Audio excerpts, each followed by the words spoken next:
Good morning students.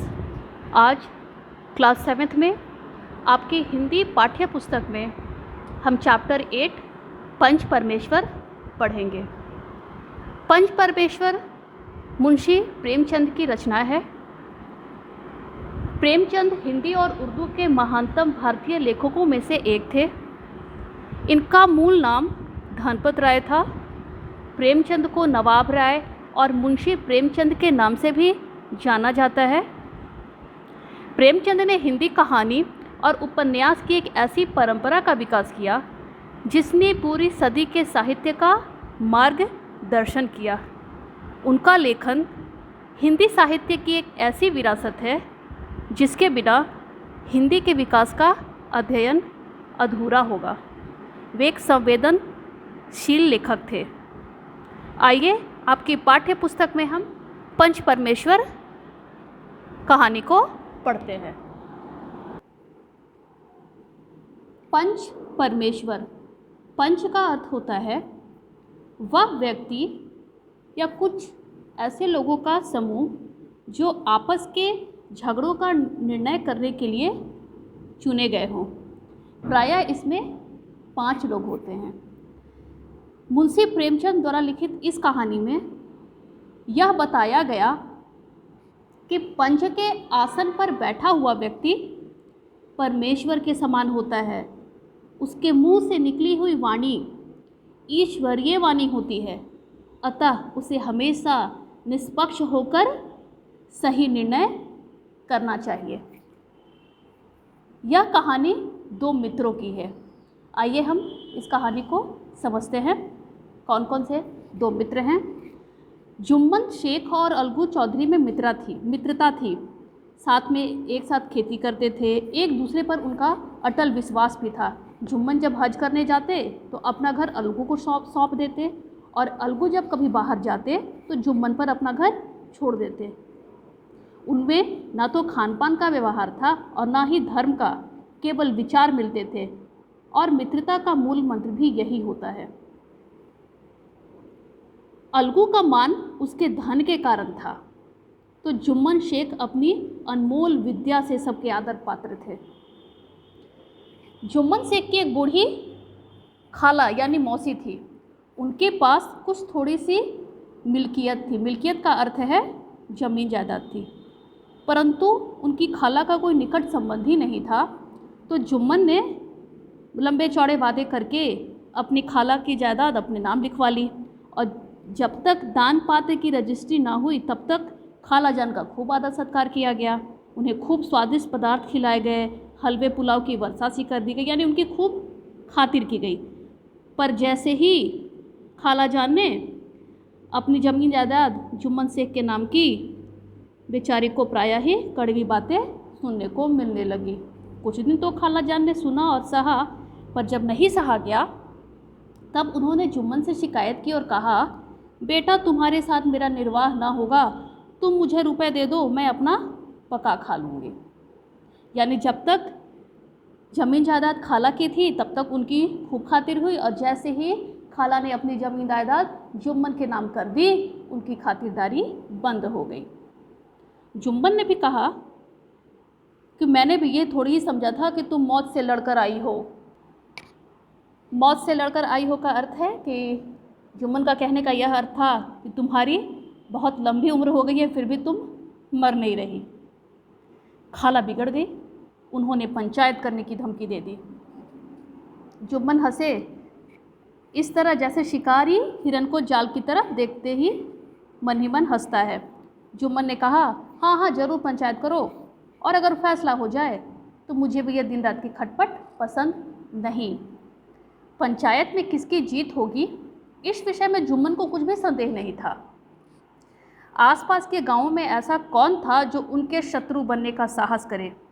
आसमान के फरिश्ते यानी देवदूत भी अगर पंचायत करने आएंगे तो भी कोई उनका शत्रु नहीं बनना चाहेगा, ऐसा जुम्मन को लगता था।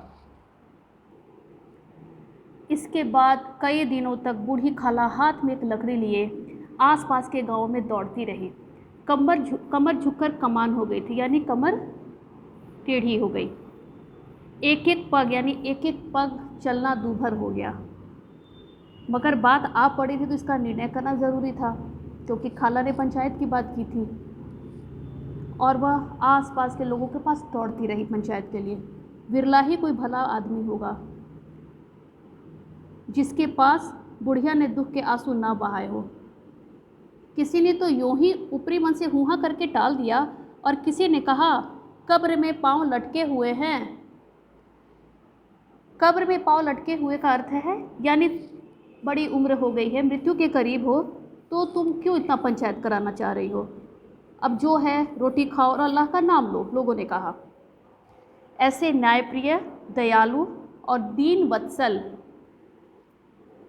दीन वत्सल का अर्थ है गरीबों से प्रेम करने वाले, गरीबों के प्रति दया दिखाने वाले पुरुष बहुत कम थे जिन्होंने उस अबला के दुखड़े को गौर से सुना हो और उसको सांत्वना दी हो। यानी ऐसा कोई भी नहीं था जिसने उस गरीब की बात सुनी और उसे ढांढस दिया हो।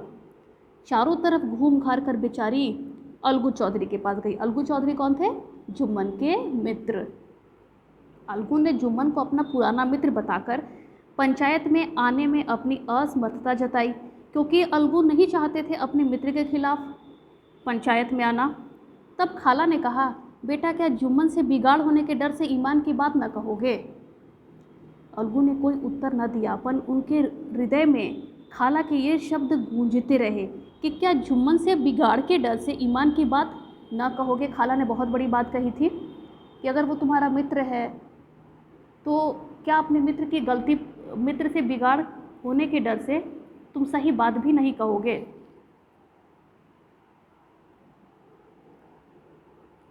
आगे देखते हैं। शाम के समय पेड़ के नीचे पंचायत बैठी।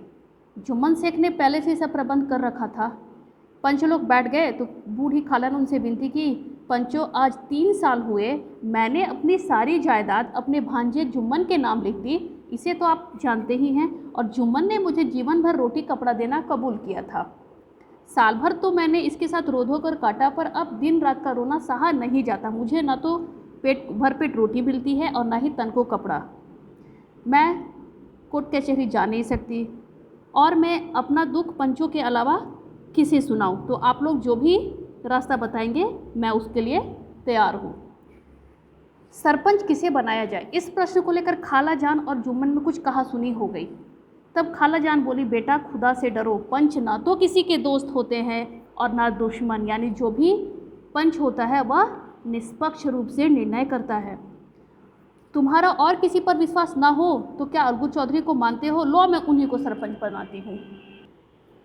अलगू चौधरी का नाम सुनते ही जुम्मन शेख बड़े खुश हुए, क्योंकि अलगू तो उनका सच्चा मित्र था।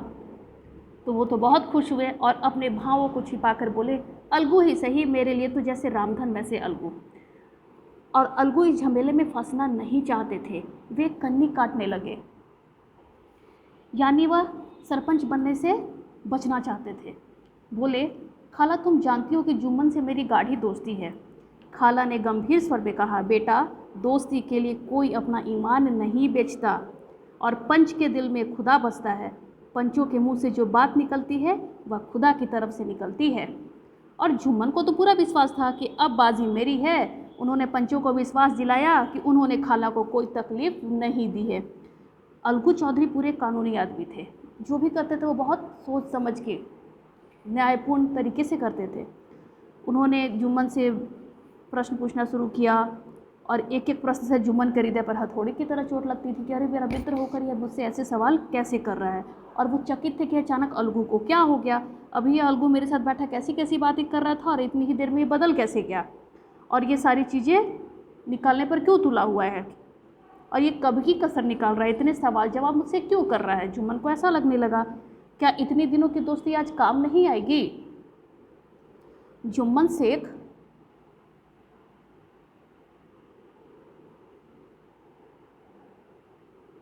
शेख इसी सोच विचार में पड़े हुए थे।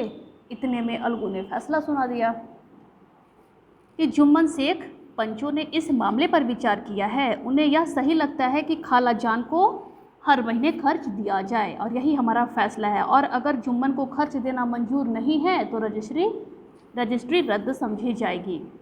यह फैसला सुनते ही जुम्मन सन्नाटे में आ गए। जो अपना मित्र हो वह शत्रु का व्यवहार करे और गले पर छुरी फेरे, यानी हानि पहुंचाए, तो इसी समय के फेर के सिवा हम और क्या कह सकते हैं। जिस पर पूरा भरोसा था उसने ही समय पड़ने पर धोखा दे दिया। मगर अन्य पंच जो थे अलगू चौधरी की नीति परायणता यानी उनके नियम पालन के भाव की प्रशंसा कर रहे थे। वे कहते थे कि इसी का नाम पंचायत है, इसने दूध का दूध और पानी का पानी कर दिया। यानी जब वह पंच बनकर बैठे अलगू चौधरी, तो उन्होंने यह नहीं देखा कि सामने वाला उसका मित्र है, उन्होंने निष्पक्ष होकर न्याय किया। इस फैसले से दोस्ती पर तो असर पड़नी ही थी, दोनों की दोस्ती टूट गई। अब वे एक दूसरे से बात भी करते नहीं दिखाई देते थे। अगर मिलते थे तो जैसे ऐसे लगता था कि तलवार ढाल से मिलती है। जुम्मन के चित्त में यानी उनके मन में मित्र की कुटिलता आठों पहर खटका करती थी। उन्हें लगता था कि उनके मित्र ने उनके साथ धोखा किया है। उन्हें हर घड़ी यही चिंता रहती थी कि वह किस तरह बदला ले। जल्द ही जुम्मन को बदला लेने का अवसर भी मिल गया। आगे एक घटना होती है कि अलगू चौधरी जो है बटेसर से बैलों की एक बहुत अच्छी जोड़ी खरीद कर लाए थे। अचानक पंचायत के 1 महीने बाद ही इस जोड़ी का एक बैल मर गया। अब अकेला बैल किस काम का, तो उन्होंने सोचा कि इसे बेच देना चाहिए। गांव में ही एक समझू साहू थे जो इक्का गाड़ी चलाते थे और गांव से गुड़ घी लाकर मंडी ले जाते थे। मंडी से तेल नमक लाते और गांव में बेचते। इस बैल पर उनका मन लहराया, यानी वो इस बैल को लेना चाहते थे। मोल तोल किया और उसे द्वार लाकर बांध दिया। 1 महीने में दाम चुकाने का वादा किया उन्होंने। समझू साहू ने को नया बैल मिला तो उसे बहुत उसका ये किया, इस्तेमाल किया, दिन रात बहुत इस्तेमाल किया उसका। बेचारे को ना उसको ढंग का खाना चारा मिलता, ना पानी मिलता, बस उसको ले जाते मंडी ले आते और ढेर सारा काम उससे लेते और खाने के नाम पर सूखा भूसा दे देते। बेचारा जानवर अभी दम भी नहीं ले पाता था कि फिर से उसको जोत दिया जाता था। महीने भर में ही वह पिस गया। एक एक पग चलना दूभर हो गया और उसकी हड्डियां निकल आई। एक दिन की बात है, चौथी खेप में यानी 4th राउंड में साहू जी ने दूना बोझा लादा। दिन भर का थका जानवर पैर नहीं उठते थे, पर साहू जी कोड़े फटकारने लगे। बड़े ही निर्दयी थे।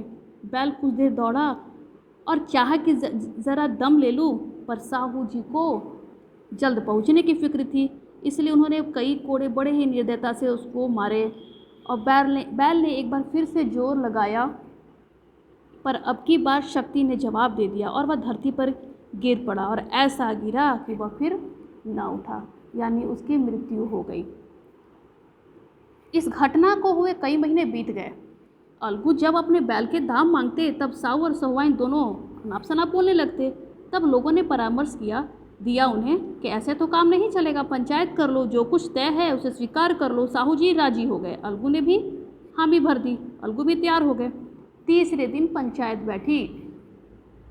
रामधन मिश्र ने कहा, अब देरी क्या, पंचों का चुनाव हो जाना चाहिए। बोलो चौधरी, किसको पंच बनाते हो। अलगू ने दीन भाव से कहा, समझू शाही जी ही चुन ले।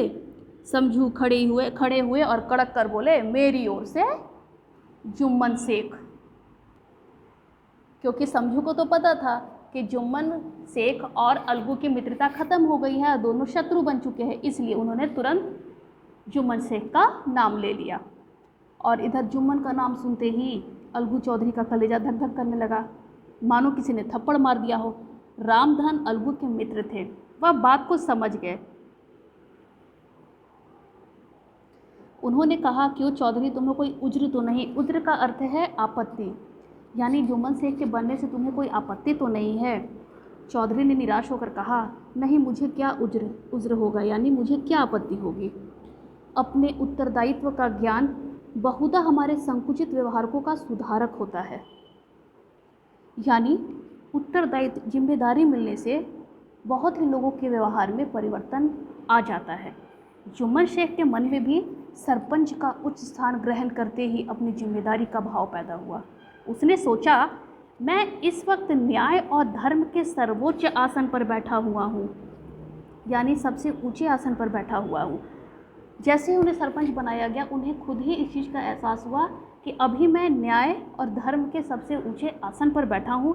मेरे मुंह से जो भी निकलेगा वह देव वाणी यानी ईश्वर की वाणी के समान होगा, और मुझे सत्य से जौ भर भी टलने का अर्थ होता है थोड़ा सा भी नहीं हटना चाहिए। जो सत्य है उसी का ही साथ देना चाहिए। इसका एहसास जुम्मन को सरपंच बनते ही होता है। पंचों ने दोनों पक्षों से सवाल जवाब शुरू किए। बहुत देर तक दोनों दल अपने अपने पक्ष का समर्थन करते रहे। अंत में जुम्मन ने फैसला सुनाया। अलगू चौधरी और समझू साहू, पंचों ने तुम्हारे मामले पर अच्छी तरह विचार किया। समझू को उचित है कि बैल का पूरा दाम दे। जिस वक्त उन्होंने बैल लिया उसे कोई बीमारी नहीं थी। अगर उसी समय दाम दे दिए जाते तो समझू उसे फेर लेने का आग्रह न करते। बैल की मृत्यु का कारण यह है कि उससे बड़ा कठिन परिश्रम लिया गया और उसके दाने चारे का अच्छा प्रबंध नहीं किया गया। अलगू चौधरी फूले न समाये, यानी बहुत ही प्रसन्न हुए, उठ खड़े हुए और जोर से बोले, पंच परमेश्वर की जय। इसके साथ ही चारों ओर से प्रतिध्वनि हुई, यानी चारों तरफ से यह आवाज़ आई, पंच परमेश्वर की जय। थोड़ी देर बाद जुम्मन अलगू के पास आए और उसके गले लिपटकर बोले, भैया, जब से तुमने मेरी पंचायत की तब से मैं तुम्हारा प्राणघातक यानी प्राणों को लेने वाला शत्रु बन गया। पर आज मुझे यह ज्ञात हुआ कि पंच के पद पर बैठकर ना तो कोई किसी का दोस्त होता है और ना दुश्मन। न्याय के सिवा उसे और कुछ नहीं सोचता। यानी जुम्मन को अपनी गलती का एहसास हो चुका था कि अलगू ने उस समय जो भी निर्णय लिया था उसकी खाला के लिए वह सही था। तो जब पंच बने, जुम्मन जब पंच बने तो उन्हें भी इस चीज़ का एहसास हुआ। अलगू रोने लगे। इस पानी से दोनों के दिलों का मैल धुल गया, यानी दोनों के आंसू आ गए और दोनों के दिलों के मैल धुल गए। मित्रता की मुरझाई हुई लता फिर से हरी हो गई। आप इस कहानी को पढ़ेंगे और समझेंगे। धन्यवाद।